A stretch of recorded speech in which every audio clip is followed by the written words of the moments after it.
এগুলো কোনটা প্রোটিন, কোনটা ফ্যাট, কোনটা হচ্ছে আমাদের শর্করা বা কার্বোহাইড্রেট, কোনটা কি সেই সম্পর্কে আমরা জানবো, তাই তো? এদের আমরা গঠনগুলো জানবো বা ধরন সম্পর্কে আমরা এখানে জানবো। বোঝা গেছে? বেশ, তাহলে আমরা যেটা বললাম যে মানুষের খাদ্য, কিন্তু আজকে আমরা যেটা করবো সেটা হচ্ছে খাদ্যের উৎপাদন।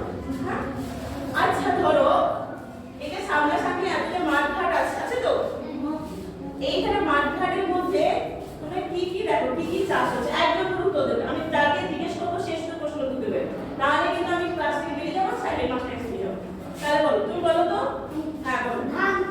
ধান, বেশ ভালো বলেছো তো। আর কি কি পাওয়া যায়? গম। গম।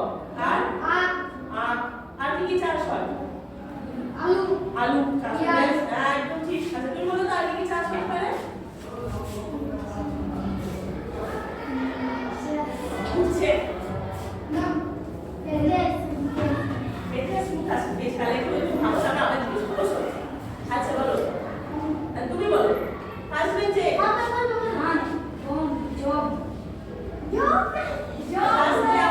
বলতে দাও, তুমি বলতে দাও। আলু। আলু শব্দ বললো, আর আগে কোনটা বলেছো? তুমিও বলেছো, একদম ঠিক বলেছো।